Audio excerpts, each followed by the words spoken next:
that if a reptile conspiracy theorist did call in, and he could probably tell me a bunch of stuff that I hadn't heard, because they do pull in these facts from a whole bunch of places.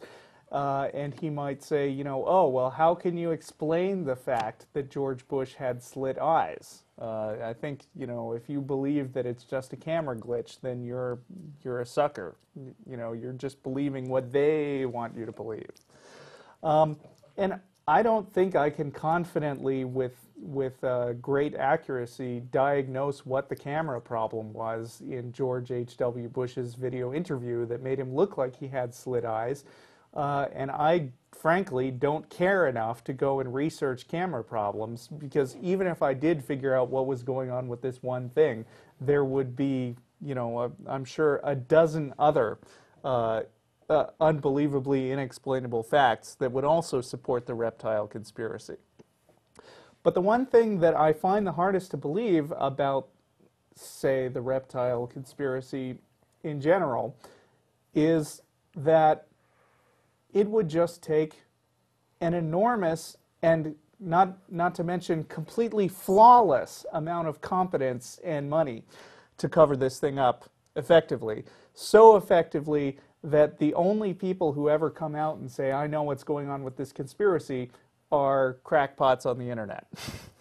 Yeah, I mean, if you think who about don't it, know, who don't really have the inside track on anything. if you think about it, in one way, we've talked a lot over history, and we're fascinated with the idea of coming up with the perfect crime, Yeah. the perfect murder, the perfect robbery. We have books about it, we have movies about it, detective stories. Dostoevsky, Crime and Punishment. And yet we have organizations and programs that are about busting this, you know, CSI and the various real crime stories. The fact of the matter is that it's rapidly getting harder and harder to get away with almost anything. Yeah. And so if you were to commit some crime, even if you didn't do it as a conspiracy, even if you went out and did it on your own, the odds that somebody would find you out are pretty good. So now if you expand this to, here's a group of people who are conspiring to do something, and we're doing our best to cover it up. Each new person you add to that is a new element for exposure. And each new attempt to cover that up is a new opportunity for discovery. Right. It's like this sort of demented comedy sequence you sometimes see where the guy kills somebody and then somebody is a witness. So he's like, oh, I need to kill this guy, and then somebody else walks in and says, oh no, you saw me too, you have to die. And then, you know, the bodies keep piling up because he can't let one single person escape with knowledge of it. Yeah. Yeah, it's exacerbating the situation to the point where the more people you add, the more you try to cover up, the more you've provided opportunities and for when discovery. you're talking about an enormous conspiracy of global proportions involving every world leader, I mean, you know, those leaders have AIDS. They're not all reptoids. Some of them are hiding under the desk. Yeah. Let me bring this back to what we were talking about at the beginning of the show, which is something at reptoids.com, the reptilian human things. Dun, dun, dun.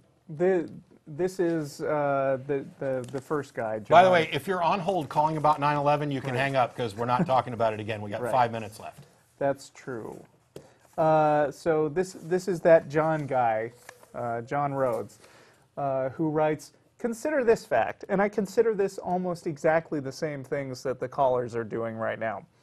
Consider this fact. While scientists are proud of their cataloging approximately 2.5 million life forms, they reservedly estimate the total number of life forms to be approximately between 100 million and 150 million. That means that our scientists have only encountered about 3% of all the terrestrial life with which we share this planet. Obviously, there's a lot of animal life out there yet to be discovered, some of which might be too intelligent to have direct contact with humanity. And then, of course, so he makes the argument here that scientists don't know about every form of life, and therefore, by default, until we catalog every form of life and find no reptile humans, my theory about reptilians must be true. Yeah, and mermaids, and Yeti, Bigfoot, right, Loch Ness Monster, and that's fairies, what pixies, leprechauns. That's what conspiracy theories in general will rely on, is exploiting the fact that we do not know everything. Yeah. Because we never do. Science doesn't know everything. Official government statements don't know everything. Reporters don't know everything.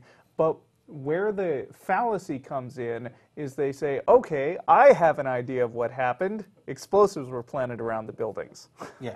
And since you can't until you disprove prove that there weren't any explosives planted around the buildings, that must be right. Hey, I have a theory.